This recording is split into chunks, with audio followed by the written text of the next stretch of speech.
वैसे तो सिलबट्टे में पेस्ट को पीसने में ना काफ़ी मेहनत लगती है, लेकिन जो स्वाद रहता है ना खाने में वो बड़ा अल्टीमेट रहता है भाई। घोल को फैलाने के लिए आप चम्मच का इस्तेमाल करें। हम जैसे कि पहाड़ी लोग हैं, हमें ना चूल्हे पर खाना बनाने की आदत रहती है, लकड़ी वाले और साथ ही गैस वाले चूल्हे पे भी। तो हम लोग ना तवे पे आसानी से हाथों से ही घोल को फैला लेते हैं।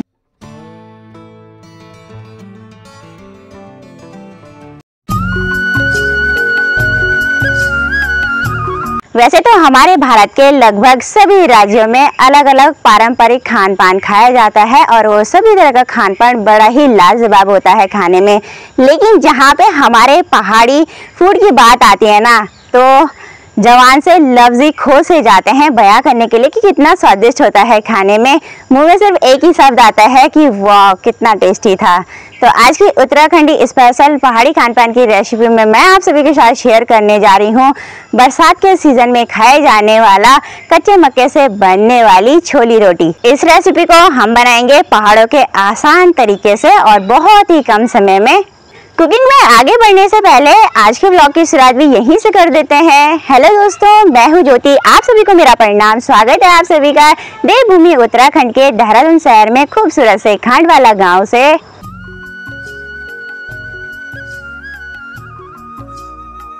हिंदी सरल भाषा में इस रेसिपी को मक्के का चीला बोला जाता है और वहीं हमारी गढ़वाली भाषा में इसे अलग अलग स्थानीय नाम से जाना जाता है। कहीं इसे छोली रोटी, कहीं लगड़ा, कहीं कसार बोला जाता है।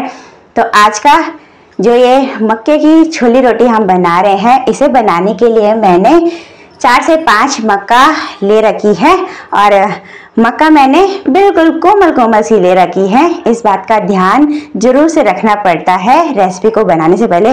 जो हार्ड मक्का रहती है ना, उसे पीसने में काफ़ी परेशानी होती है और बड़ी ही मेहनत लगती है। तो मेहनत कम लगे उसके लिए हम कच्चे मक्के के दाने लेंगे। तो परात में देखिए मैंने मक्के के दाने पहले ही डंठल से अलग कर लिए हैं और यहाँ पे मैंने एक मक्का छील के रखी हुई है आप सभी को दिखाने के लिए। अगर आपके पास समय भरपूर है इस रेसिपी को बनाने के लिए तो आप ना एक एक दाना करके हाथों से निकालें। ऐसे में करके ना ये जो मक्का है वो बिल्कुल वेस्ट नहीं होता। अगर आपको टाइम हो रहा है तो आप चाकू से काट के भी इन दानों को डंठल से अलग कर सकते हैं। चलो जी, जो बची हुई मक्का है इसे भी हम देखिए हाथों की मदद से डंठल से दाने अलग कर लेंगे। ये देखिए ऐसे में करके ना देखिए 0 वेस्टेज हो रहा है। अगर समय कम है और जल्दी से बना के तैयार कर रहे हैं तो आप ना देखिए चाकू की मदद से डंठल से दाने कुछ ऐसे भी काट सकते हैं। पर ऐसे में देखिए वेस्टेज ज़्यादा हो जाता है, तो हमें वेस्ट बिल्कुल भी नहीं करना है। एक एक दाने हाथ से निकालने हैं। आज की रेसिपी को बनाने के लिए जितनी भी सामग्री का अब मैं इस्तेमाल करने वाली हूँ जो मैंने पहले से निकाल के यहाँ पे रख दी है। हमेशा की तरह आज भी मैं पेस्ट बनाने के लिए मक्का का सिलबट्टे का इस्तेमाल करने जा रही हूँ। मिक्सी में हम नहीं पीसेंगे। मिक्सी में मक्का पीसने में ना उतना ज़्यादा स्वाद नहीं आता बाद में छोली रोटी खाने में। अब हम धीरे धीरे करके ना मक्का रख देंगे सिलबट्टे पे और बारीक करके पीस लेंगे। मक्का के दाने काफ़ी सॉफ्ट से हैं, तो ये देखिए एक ही बारी में अच्छे से पीस जा रहे हैं। दोस्तों मक्का को हम लोग भून के भी खाते हैं, साथ ही उबाल के भी खाते हैं, साथ ही इसकी छोली रोटी, लगड़े, चीले भी बनते हैं। हमारे शरीर के लिए काफ़ी पौष्टिक रहता है इन चीलों का सेवन करना। और जिन घरों में छोटे बच्चे रहते हैं ना, तो छोटे बच्चों को तो भाई अलग अलग टेस्ट का पकवान खाना ज़्यादा पसंद रहता है। वैसे तो सिलबट्टे में पेस्ट को पीसने में ना काफ़ी मेहनत लगती है, लेकिन जो स्वाद रहता है ना खाने में वो बड़ा अल्टीमेट रहता है भाई। इसीलिए तो हमारे पहाड़ में मिक्सी को छोड़ के सिलबट्टे का इस्तेमाल किया जाता है। अगर आप कहीं बाहर रहते हैं, आपके पास सिलबट्टा नहीं है, तो आप मिक्सी के ग्राइंडर का इस्तेमाल भी कर सकते हैं। सारे मक्का के बीजों को मैंने सिलबट्टे में बारीक करके कुछ ऐसा पीस लिया है। जितना ज़्यादा हम मक्का को बारीक पीसेंगे उतना हमारा जो छोली रोटी है खाने में बड़ी ही टेस्टी सी लगेगी। और अब एक बर्तन में इस पिसे हुए पेस्ट को निकाल लेंगे। अब सिलबट्टे का इस्तेमाल हम दोबारा करने वाले हैं। इस प्लेट में मैंने 10 से 12 हरी मिर्च ले रखी है, एक गांठ मैंने ये अदरक की छिलका ले रखी है, इसी के साथ एक पूरी गांठ मैंने लहसुन की ले रखी है। लहसुन की सारी कलियों से मैंने छिलके भी उतार लिए हैं। अब इन तीनों सब्जियों को पीसकर एक बारीक पेस्ट बना लेंगे।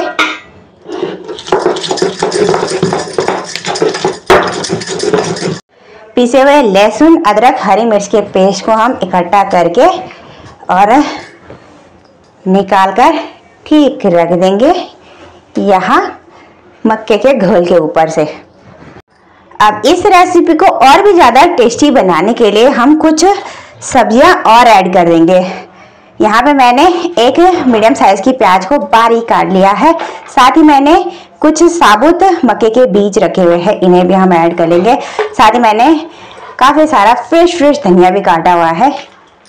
तो चलिए सारी सब्जियां मैंने डाल ली है। आप अपने पसंद की किसी भी सब्जी को बारीक काट के इस रेसिपी को बना सकते हैं। अब हम 1 चम्मच डाल देंगे जीरा, साथ ही हम डाल देंगे स्वाद के अनुसार नमक।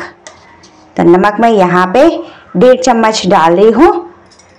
इसी के साथ डाल देंगे लाल मिर्च पाउडर को छोड़कर सभी तरह के मसाले। 1 बड़ा चम्मच मैंने डाल दिया है जीरा और धनिया पाउडर, और 1 बड़ा चम्मच मैं डाल रही हूँ हल्दी पाउडर। आज के मक्के की चीले की छोली रोटी को मैं आटे से बनाने जा रही हूँ। इस परात में मैंने आधा किलो घर के गेहूं का आटा ले लिया है, और अब ये सारा आटा भी ना हम यहाँ परात में डाल लेंगे।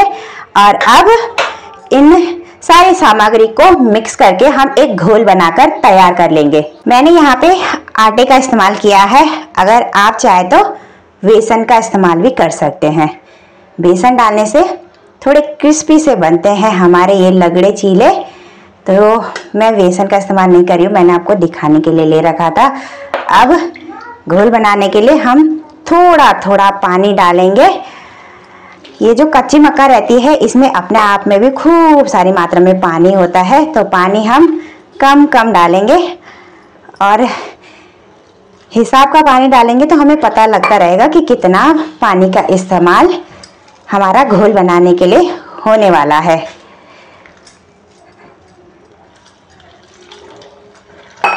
सारी सामग्री को मैंने अच्छे से मिक्स करके एक परफेक्ट घोल बनाकर कुछ ऐसा तैयार कर लिया है।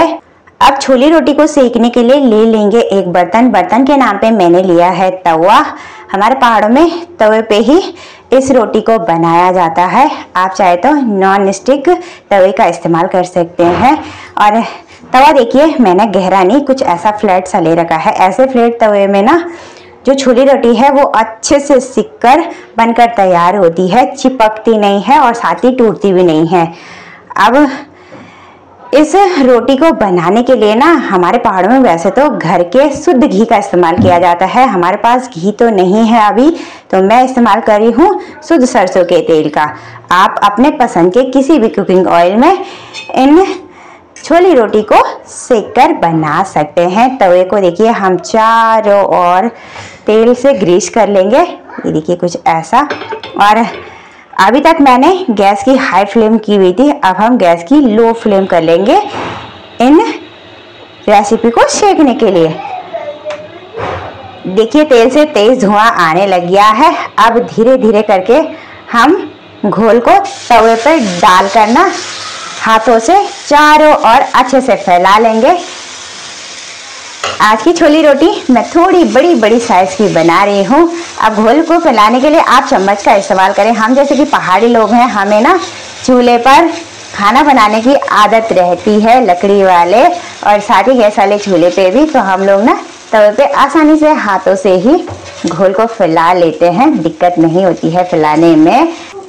चारों तरफ घोल को मैंने अच्छे से फैला लिया है। बीच में जो बचा हुआ घोल है इसे हम यहाँ परात में निकाल लेंगे।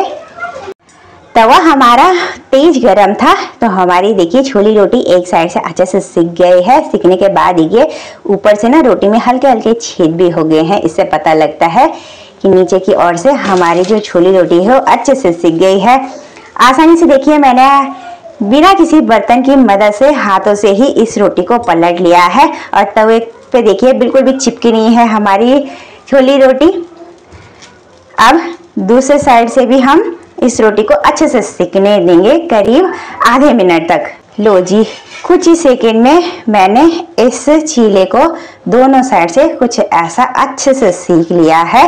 और अब बनाए हुए चीले को हम यहाँ एक थाली में रख देंगे।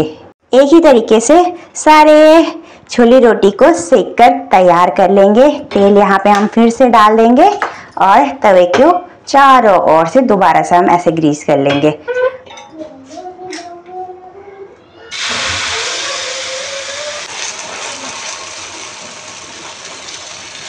एक ही प्रोसेस को फॉलो करते हुए मैंने सारी छोले रोटी बनाकर तैयार कर ली है। और ये हमारी लास्ट वाली छोले रोटी भी देखिए अच्छे से दोनों तरफ से सिक गई है। और इसे भी हम यहाँ थाली में निकाल लेंगे। तो आज मैंने काफ़ी सारी छोले रोटी बनाई है। कुछ मैंने थाली में रखी है, कुछ सामने टोकरी में। तवा हमारा गर्म हो रखा है तो इसका इस्तेमाल अब हम दोबारा करेंगे चटनी बनाने के लिए। तवे पर डाल देंगे 2 बड़े चम्मच सरसों का तेल। तेज को तेज धुआंधार गर्म होने देंगे। और तवा गर्म हो रखा है तो तेल देखिए जल्दी ही गर्म हो गया। चटनी हम बनाने वाले हैं लहसुन, हरी मिर्च, साथ ही टमाटर की। टमाटर मैंने पहले से ही बॉईल कर लिए हैं 2। अब इसके बाहर के छिलके देखिए हम ऐसे उतार लेंगे। छिलके देखिए अपने आप ही उतर जा रहे हैं। और इन्हें रख देंगे थोड़ी देर के लिए साइड। यहाँ पे जो हमने कटोरी में हरी मिर्च और लहसुन ले रखी है, इन्हें हम ना तवे पे भून लेंगे। लहसुन हरी मिर्च अच्छे से भून गई है और अब हम तवे को नीचे उतार लेंगे। गैस को कर देंगे बंद।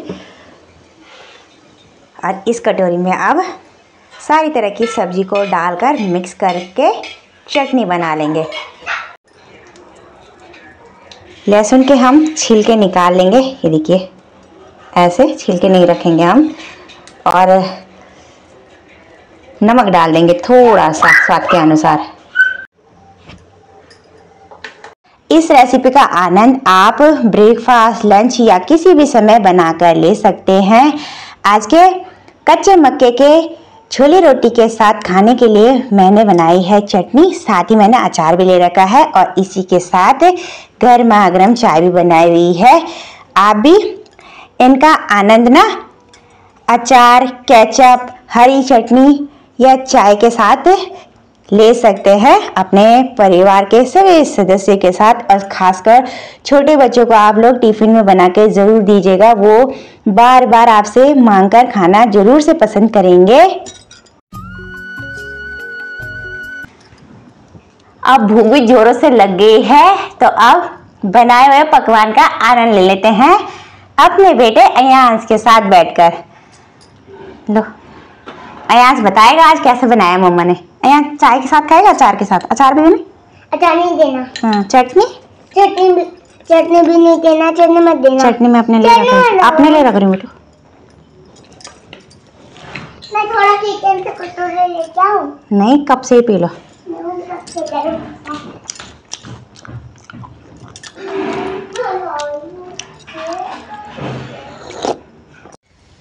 और इस बारिश वाले मौसम में देखिए लोग अपने खेतों से घास भी निकाल रहे हैं। ये देखिए। और यहाँ पे दादी जी अपने खेतों में ना धान के बीज से खरपतवार निकाल रही है देखिए। और झमाझम बारिश के चलते पार साइड के नज़ारे तो बड़े ही खूबसूरत से हरे भरे नज़र आ रहे हैं। गर्मा गर्म और स्वादिष्ट से खान पान का आनंद मैंने और मेरे बेटे ने मिलकर ले लिया है। आज इन पहाड़ों में सुबह से लेकर अभी तक तेज झमाझम बारिश लगी हुई है, जिसके चलते इधर तरफ ना माहौल काफ़ी ठंडा सा हो गया है। दोस्तों, जिस तरीके से मैं मक्के के चीले चिलौड़ बनाती हूँ या छोली रोटी बनाती हूँ, आप भी एक बार इस रेसिपी को बनाना ज़रूर से ट्राई कीजिएगा। बहुत ही स्वादिष्ट होती है खाने में, साथ ही झटपट बन के तैयार हो जाती है। और छोटे बच्चों को तो इतना ज़्यादा पसंद रहती है कि वो ना बार बार इसी रेसिपी को बनाने के लिए बोलते हैं। चलिए दोस्तों, आज की वीडियो को यहीं पे एंड करते हैं। आई होप कि आपको वीडियो पसंद आई होगी। अगर थोड़ी सी पसंद आए तो लाइक शेयर कमेंट्स कीजिएगा। चैनल और इस वीडियो पे नए हैं तो चैनल को जरूर सपोर्ट एंड सब्सक्राइब करें। साथ ही अपना एक हाइप भी जरूर दीजिएगा। मिलते हैं नेक्स्ट प्यारे सी वीडियो के साथ। तब तक के लिए बाय बाय। जय देवभूमि उत्तराखंड, जय हिंद, जय भारत, जय पहाड़।